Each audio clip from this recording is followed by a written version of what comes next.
yesterday?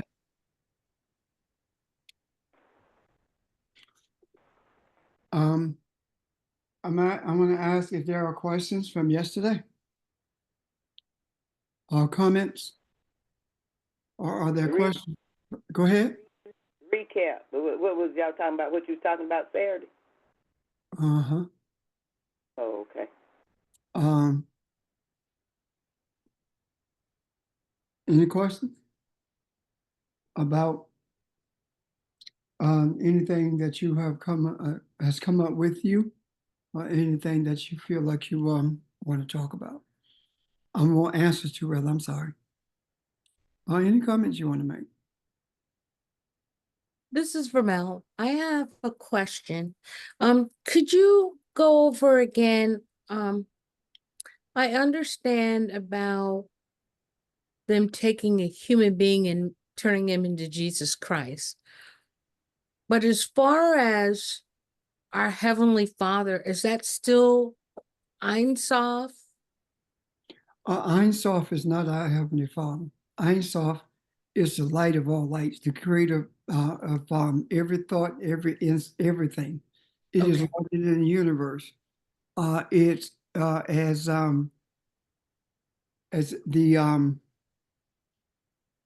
the people who populated the Kushite kingdom all the way up to now speaks of this light above all lights is one who has an unpronounceable name. And the reason is because you cannot characterize what you don't know. You cannot teach about, I'm sorry, you cannot study what you don't have access to. And when we talk about God, whether we say Elohim or whether we say Amun Ra, it matters not. What we're talking about is a characteristic of the one who's above everything, superior to everything. When we say Ein Sof, makes sense? Yes. Thank you very much. Uh-huh. The other part of that is, or the rest of that is, when we look at the Kemetic understanding, when we talk about Osiris and we talk about um, what's his name? Osiris and come on, Asar. Isis? yeah, Osiris and Isis. Yeah, it's Isis. Anyway, what we're talking about, what we have been taught is that they are gods. They are simply the representation of masculine and feminine energies. That's it. And when it talks about the sun, Ra is talking about bringing into existence the sun, as does Genesis speak of the elements in the sky. That's where all of Genesis came from, to be honest with you. So there are attributes of God, but they're the attributes of Ein Sof, or the light above all lights. Those attributes we're only aware of them in regard to what we see in through spirituality. Now, are there more attributes? I'm sure it is, but we have not been made privy to them at this moment. Have I talked about theology? I don't recall that. Theology. Theology is something that doesn't make sense because theology means the study of God, Okay. study of the Creator. So, how can you study God? Studying the Bible is not studying God. So, theology is a made up thing, just like everything else in religion. Now, if one of you know how we can study God, please inform me, because I really would like to know. Because the scriptures were taken from, of course, Kemet. We talked about that. But even the way they are written, even with all the things in there that are non-existent, the scripture talks about us. It makes an effort to describe who we are and how we interact. But if does that make sense to you guys, or any question about that? Yeah, it makes sense. But we don't study God, but we can experience it, right? Yes, yes, absolutely. You want to talk about that? Well, I mean, I guess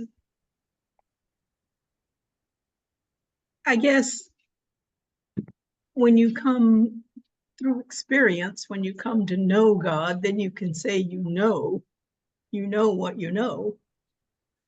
But I still wouldn't call that studying God. It's just experience. Yes. And you, and honestly, you can't truly experience God until you know who you are. Yeah. Yeah, because trying to experience God through religion is like trying to have an experience with something that you've never been made aware of. You're not familiar with it at all. So how can you experience something you're not familiar with? As a matter of fact, we have experiences all the time that we just count as coincidental, or we count them as something other than an experience with our Creator.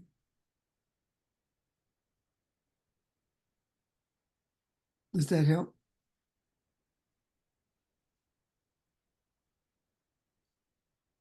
Any questions or comments? I have a question that may be in a little, well, it's related. But I was thinking about it this morning. I was thinking about the situation in Gaza and how Netanyahu is responding to it and the stuff he's doing.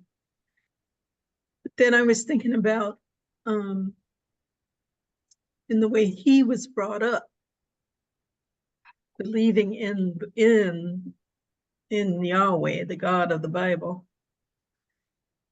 And of course,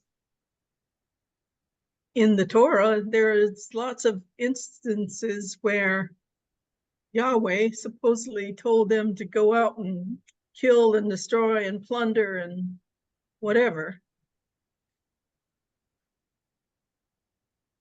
I'm wondering if he's acting on that belief, and if he is, how do we react to that? I mean, my first thought is to say, I mean, although I don't hate the guy, but I don't have any respect for him. But my first reaction after really thinking about this is, well, he's coming from a place of what he's known all his life and what he's believed all his life. And he believes that God gives him permission to go out there and do that kind of stuff. So my first thought is, well, that's appalling. But on the other hand, if he truly believes in that, and that's what he's believed all his life, then my reaction is to just forgive, isn't it?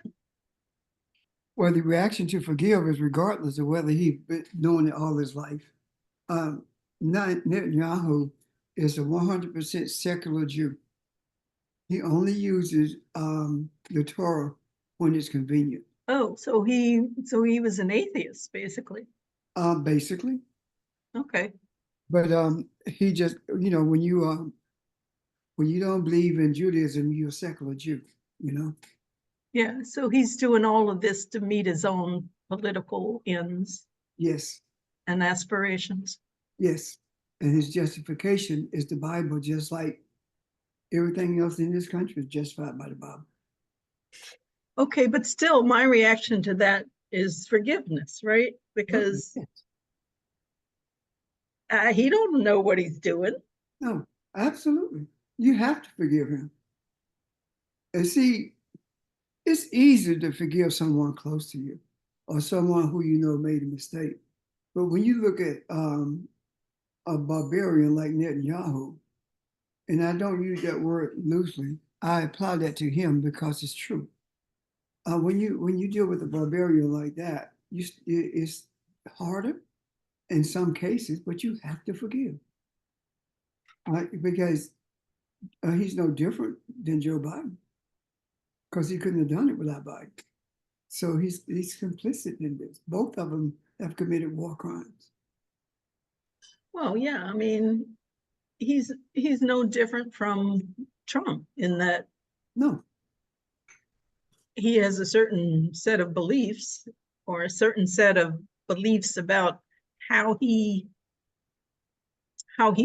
is able to serve himself. So yeah, he's no different. um, So is he serving a certain purpose also? yes, he is. Most definitely, he is. Um, the colonial slash imperialistic powers in Europe, when Queen Elizabeth died, um, that meant that energy was free to be repurposed. And if you watch how the quote unquote royal family, as well as the extended population in England, they can't seem to get on track as they were when Queen Elizabeth lived. And that was the beginning of the plebiscite that they set up in this country, Europeans from England primarily. And Donald Trump embodies all of that, every bit of it. And Netanyahu embodies the same thing that Trump did. Now, what's his name? This writer, what was his name? Anyway, he said that in 1948, this was not about bringing salvation to the Jews. This was about bringing salvation to Britain and America, meaning that them being placed in Israel, in Palestine, where they are. This was not anything they were doing for the people, the Jewish people who left Germany. This was being done so that the Europeans and Americans could have a listening post or inroad into that part of the world, because they did not have one until they set up Israel. And Okay. that is the reason they support themselves. So as goes America and England, so goes Israel, in terms of bringing an end to it. And we can see readily that the protests that are being made against what's happening in Gaza is unraveling what they call the solidarity slash stability of Israel. And we also see that the children of the Jewish people who runs America, their children are in the streets uh, supporting Gaza as opposed to Israel. So what was we see a conflation of all of the energy of racism, the energy of colonialism, imperialism, and greed. We see all of it unraveling, and as America unravels, so does the rest of the world. Does that make sense, Audrey? Yeah, and all of that energy is being repurposed, yeah, Yes, yes, okay. and and the repurposing of all the energy is for the benefit of humanity. Now, there has never been, excuse me, there has never been um, a true desire to bring deliverance to any people who has been enslaved. There has never been a true desire to do that. Even though in 1807, slavery ended in Britain, but that was never a true desire to cease enslavement. And it has found different ways to continue the same thing. And that's where we are now. Any questions or comments, Audrey? No, I'm good. Okay. Thank you. You're welcome. Thank you. Sage, Anyone? could I ask a question Sure. kind of off of Audrey's? Mhm. So Britain, when the Queen was sitting on the throne, she expressed male energy, masculine energy, not male, masculine energy. She expressed both. She represented both because she was maintaining the status quo. And what do I mean by both? She Mm-hmm. was representative or a manifestation of feminine energy, but the feminine energy of a European is different than the feminine energy of the African, because the feminine energy of a European is submissive to masculinity. And everything that was set in play by the males by masculinity in terms of imperialism, um, the saying used to be the sun does not set on the British flag. That meant they had colonies all over the world. And she was maintaining the status quo, which means that she was extremely supportive of masculine energy, which is oppressive, and is not because they did not know any better. It's because they were greedy, and they felt they are superior to everyone on earth who doesn't look like them. I think maybe we would get into that understanding more deeply when we talk about European origins, European history. And I'm not talking about the history of the castles and all that stuff. I'm talking about the real um, understandings of how Europeans lived, how they came into existence, and that foundation will help us to see where we are now in regards to Queen Elizabeth, as well as Trump and the rest of the Caucasians in this earth who are in power, because all of them have a European mindset. And once we look at this European history and see that mindset, it would help us be more clearer in our understandings. Thank you. Thank you. Thank you. Anyone else? We have looked at African origins, and we have looked at African origins of spirituality and the origins of religion, all of which came out of the Kushite kingdom by way of Kemet. But we have not looked at European history, the origins of European at all. We've not looked at that. We have looked at portions of American history when we talk about how they sought to annihilate Native Americans, but not in the case of the history of Europe. And I tell you up front, it's not a pretty picture, but it's a true picture. And that's the only way I can think of that we are able to see the contradictions between spirituality and hatred or religion. Any questions or comments?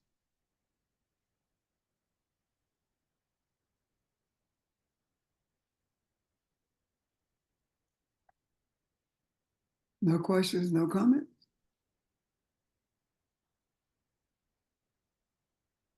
Well, I'll say a couple of things and we'll be gone. Yesterday, we spoke of the reverence of the African male towards the African woman. And it was predicated on how or the valuable and unique way that the female nurtured and developed the most advanced society ever known to the world. When we talk about the Kushite kingdom and talk about how spirituality guided the kingdom, and when we talk about the center of that spirituality being in Kemet, we have a tendency in our minds to see males, especially when we start talking about the priests, the spiritual priests who guided the whole system. But keep in mind that the pharaoh sat on the throne, and were most of them male? Yes, they were. But keep in mind that those males got their guidance from the Kemetic priesthood. And the large portion of the Kemetic priesthood were females. So feminine energy guided the maleness that was sitting on the throne. So I don't want us to think that when we talk about the priest or Pharaoh, the Pharaoh did not have total power over the people. They actually had to be approved by the priesthood in Kemet. Does that make sense, guys? Yeah. It does. Yeah. So I see that same thing being brought back into our mindsets. And I can't say existence because it never ceased to exist.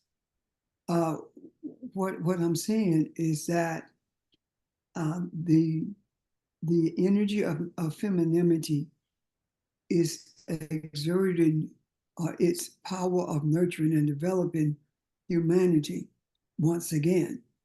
And that doesn't mean that there won't be a male somewhere in authority, but that male will be guided by feminine energy. And that is the course of things that is necessary in order for us to experience anything that resembles balance. Can you see that? Yeah, Pastor, this is Mary. I was trying. Why didn't the feminine energy or the female take? Oh, why is it that she or the energy submitted to the male masculinity? What was the purpose in that? The feminine energy of the African did not submit. It was beaten into submission. When the African traveled throughout the world, they were always there to bring enlightenment and to educate and guide people along a spiritual pathway, with the exception of Europe. Europeans are the ones who brutalized or attempted to brutalize every African that came into their presence.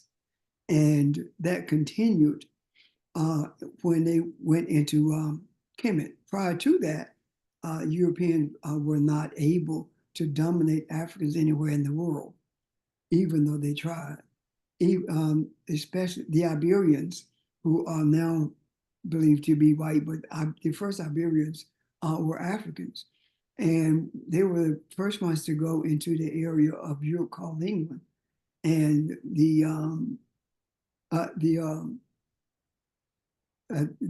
Caucasians in that area sought to annihilate them, but they couldn't because they fought back. Now, when it came to the gathering of the armies, like in Greece and Rome, especially Greece, when they went into Kemet, they killed people wholesale. They killed the whole priesthood. Well, tried to kill the whole priesthood, I should say. And the ones they did not kill, they co-opted them. So it was not. It was no different than when Catholicism, when the prevails of Catholicism went into South America. Let me bring it closer home. General Cervera was a Catholic priest who settled in San Diego, and he began killing, having killed people who would not submit to Catholicism, and they had been given that right by the Pope, because anyone who was not a Christian and refused to submit to be one, they were told that they could do anything they wanted with them, enslave them, kill them, whatever. And they would kill the kids in front of the parents, and then they would kill the husband. And they did that continuously until they brought about submission. In the case of the area of San Diego, because General Cervera also traveled into Central California. What he did in order to bring them under submission was to invite the Native Americans to a dinner at his fort, or whatever it was, his compound. And when all of them arrived, he killed them and buried them at the compound. And that brought the Native Americans under submission to Catholicism. And you say, what does that have to do with femininity? Well, in Native American groups, in Native American nations, it was females who guided the entire group of people, who made decisions about who was going to be the chief and who was not going to be the chief. Does that make sense, Mary? Yes. Because honestly, the same thing happened to us. The way we became Christians was through brutality. We did not just submit to becoming Christians.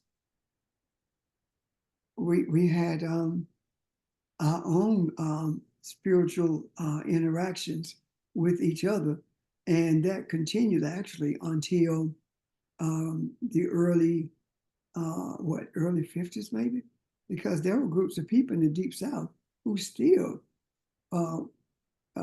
followed the dictums that came from Africa, and they called them witch doctors. They charged them with being practicing voodoo, and we as a people began to embrace Christianity and call voodoo something from the devil, and anything that came out of Africa that was spiritual, it was something. It was the devil's religion, and we were not to have anything to do with it, especially the ancestral recognition. Why did they do that? Because they had experienced what ancestral embracing meant when there were Africans who were guided. For example, Harriet Tubman was guided by ancestors, and that's why she never got caught. She always stopped and listened with her spiritual ear before she would change directions, and she felt in the depths of her soul when she needed to go a different way. All of that was interaction with ancestors. That's the power of it. Question, comment?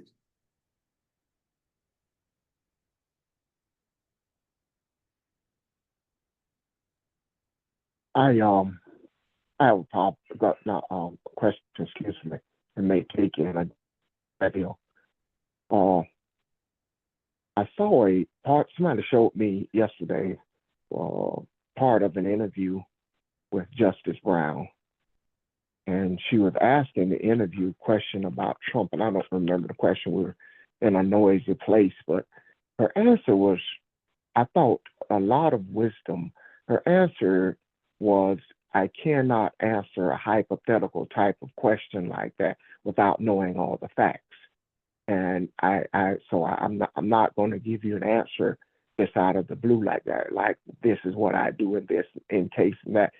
I'd have to sit down and look at where we are and what the facts are. And although I didn't hear all of her answer, I thought that was brilliant. And I know we've talked about her a little bit, but I think it just to look at her and talk about the law, you're going to have two African women who are, although one of them is not the Chief Justice, I think that's very powerful. Two of the most powerful parts of our government will be have African women in them in leadership roles. And have we talked a whole lot about her? What do you see there? Or is there something about the law that you see that, because right now the law is corrupt. People do what they want to do and change just when it needs to change for who it needs to change for. So I don't see that happening with her there. What do you think, or any thoughts on that at all? Well, it is happening now with her there. But I see a change. Because she's becoming more and more prominent, not only where she speaks, but more and more prominent when she speaks, because people pay her a lot of attention. Think about it this way: the African woman in the village, the African mother in the village. The African mother in the village was a nurturer and a developer and made decisions based on what was right and what was wrong in terms of justice and guidance for the nation. That's Kamala Harris and Judge Brown. The maleness of it, the warriors or the protectors and providers were masculine energy represented by males. And the Department of Defense has an African male as its director, and the Joint Chiefs of Staff have an African male as its director. So in the places where protections and justice is to be defended, you have African maleness there. In the places of justice and guidance, you have African women there. So I see all of those energies becoming one source for the betterment of humanity worldwide. I promise you that you will not see any of the people who were at January 6th even thinking about coming to the Capitol, because Mike Flynn's brother won't be there to stop them from bringing the National Guard in. So I see a totally different story there. She does not sit in the Chief Justice position. However, you are able to be a leader without having to sit in that seat. My experience has always been, for me anyway, is to lead from the congregation in terms of from the group. instead of being out front in the group, when we were organizing, our goal was to lead from within. And I see that energy having the power and desire to be more expressive in the decisions that are being made by the courts. Ron, does that make sense? Yeah, it does. It does.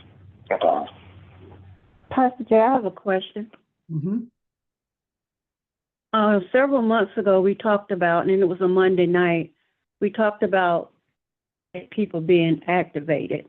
What we're seeing in the universe now, in the earth, is that's what's happening now. We are seeing the effects of activation, melanated people being activated. That's my question to the family. What we're seeing is melanated people following the energy that has been activated. Meaning that most, especially in this country, melanated people know nothing about masculine and feminine energy. They care very little about the African female being on the throne. So they are following the energy that has been activated. And that's what we seek to do all the time. Activate energy, and I think we've done that, but to maintain our desire for that activation to be infused into the thought patterns of all people, whether they are African or not. And how long were we in the dark about spirituality before we activated? And we didn't realize that what we were doing. Maybe that word activation is too mechanical. I think it would probably, the better word would be become aware of something. We became aware of the spiritual essence of who we are.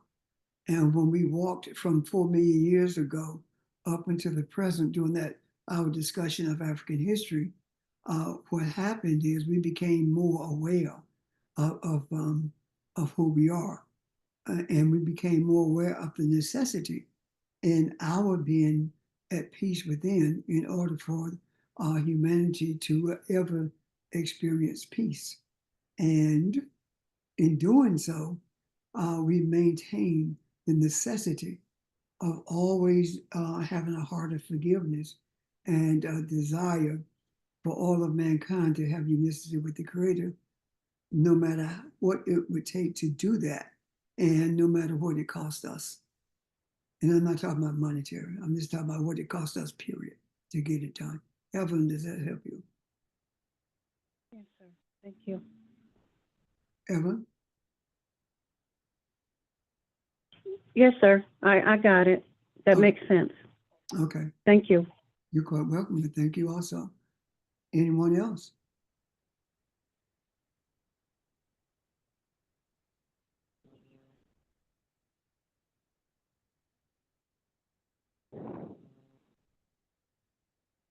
Okay, I'm gonna leave you with this.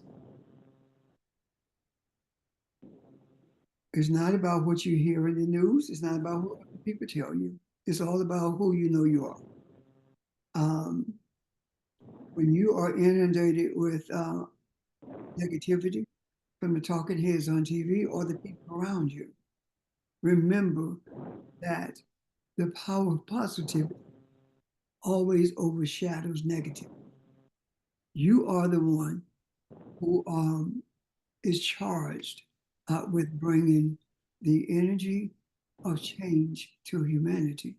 And if you are inundated with and controlled by what you hear on the news or what other people are telling you, then you have abdicated your responsibility and you have diminished your awareness of the power that you are.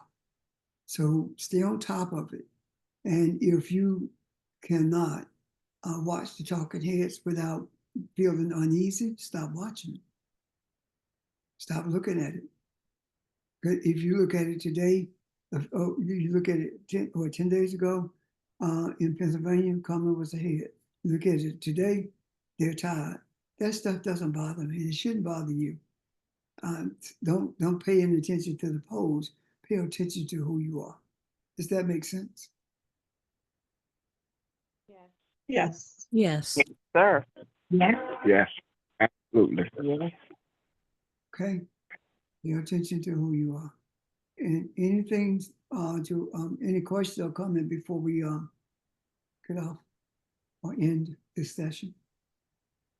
Say, Jai, Rip, go ahead. go ahead. No, go You ahead. can go ahead.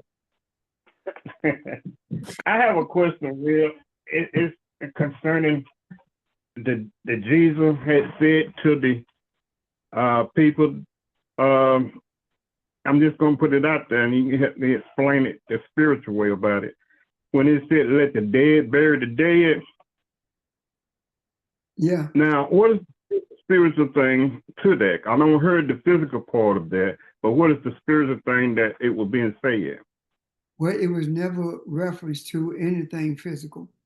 That was a story being told to expose a spiritual truth. Let those who are spiritually dead bury those who are spiritually dead. In other words, if you are spiritually dead and you don't desire to be awakened spiritually, then stay with those who are spiritually dead. Make sense? Yes, it does. Yes, it does. And that is one of the reasons you don't pressure people to believe anything. You just put it out there. And if they accept it, they accept it. If they don't, they don't. It's like the thing that's going on in the news about Harris and Trump. Yeah, just leave it alone. This is honestly, this is beyond our control. We desire this, and the universe has guided us on the pathway of our desires and shown us how strong our desires are. So hold on to who you are, hold on to what you believe. And again, just leave the talking heads alone. You don't have to listen to them. And if you get off listening to them, then and they trouble you, then you're asking for trouble. And whatever you're asking for, you're gonna get it. If it causes you to be depressed, then stop looking at it, unless you desire to be depressed. Make sense? Yeah, James, it does make sense. Thank you. Yeah, it makes sense, James. Vermeil? My question comes from reading in the Spirituality Before Religions, and I've been pondering this for a while. There's a part where it says, it's page 8, but it's talking about spirituality is the thought of the creator within us. Religion is the word and rituals the deed. And it's one of the analogies they're making to the virtues. What I don't understand, which doesn't seem to work for me, is this just did the person who's speaking, are they just comparing religion? Because I don't see how religion could be the word of the creator. Read that again, and I'll tell you what he's saying. Okay. All three of these virtues represent words in varying manifestations. Spirituality is the thought of the creator within us. Religion is the word of the creator within us. And ritual is the deed of the creator within us. Religion, it says that religion is the word of the creator within us. Mm-hmm. Yes. I don't agree with it. Okay. Spirituality is who we are. Religion is who is the controlling factor that has shrouded spirituality in darkness. Okay. And the rituals are the instruments of manipulation. Okay. So in place of that word religion and rituals, would that be the laws of Ma'at? Spirituality is the laws of Maya, not religion. The laws of Maya are feminine, and Oh, the laws of Maya are nurturing. The laws of Maya are foundational for the development of a society of love and kindness. okay. I don't think I expressed what I meant to say. I wasn't thinking Ma'at had anything to do with religion. I was thinking of where it says spiritualize the thought, where it has religion, the word, and rituals. Could I remove those words and use the principles of Mayat being our deeds? You don't need those words at all. Okay. You understand that you are spiritual. When you embrace the reality of being spiritual, then you've already embraced Maya. Okay, so they're not, okay. So you are Not the those are separate. spirituality. Say Not that again? you are the words of spirituality, not religion. What we talk about. Go ahead, Ron. He's in other place, a couple places in there too. He uses the word religion, and I think he's talking about the transformation that you go through spirituality. I too know that place that you're talking about from Mill, and I was trying to think of a better way of saying that. I can see what he's saying. I think he's talking about once you go through that acceptance of who you are and you're going through a transformation. He calls it religion, and I don't agree with that either. But I couldn't think of a better way of saying that. Because when he talks teachings and yeah, what the education is, he uses the word religion, being given religion, but it is talking about an internal intuitive thing is what he's trying to describe. And that really would sorry. be the 42 laws of Mayat, as Sage was just saying. Yes. Okay. All right. Thank you. Now, this is one of the reasons Mm-hmm. we are very cautious about suggesting books. Okay. There are things in the books that we read that just doesn't make sense when you compare them to spirituality. And it's not that they're trying to mislead you as much as that's what they believe based upon their background. But when you look at it from the comedic experience, then it's totally different than that. So I say again, that is one of the reasons we ask you also to be very cautious when you start seeking your answers from YouTube and Google. We put in quite a bit of study in order to make sure that we are clear on what we're talking about.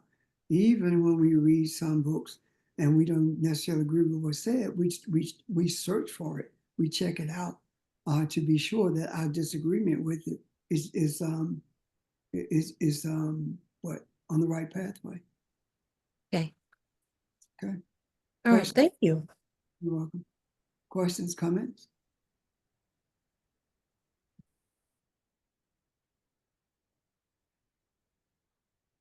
It goes to show or it reinforces what we're doing, uprooting those things that we thought were truth is more difficult than even though you have a willing heart to do so.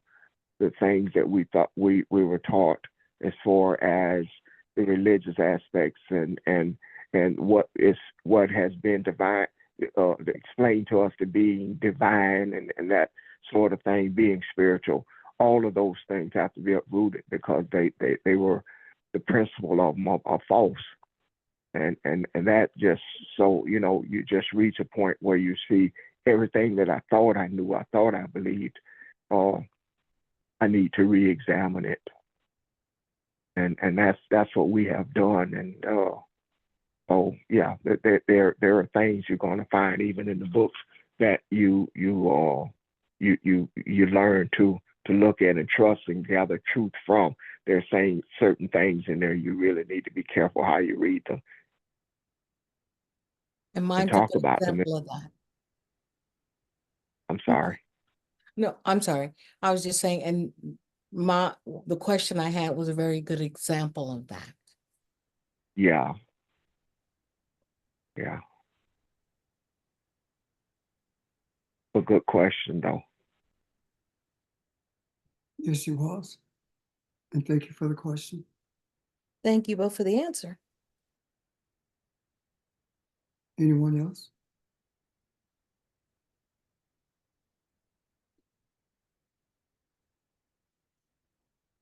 Okay.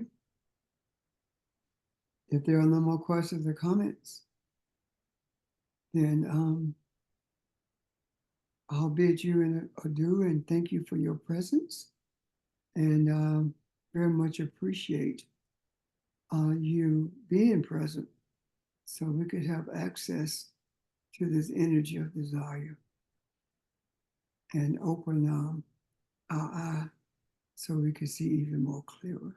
Thank you. Have a good evening, and we'll see you on Saturday. Thank you, sir. Thank you, Thank you. everyone. Everyone. Thanks Bye, everybody. everyone. Bye.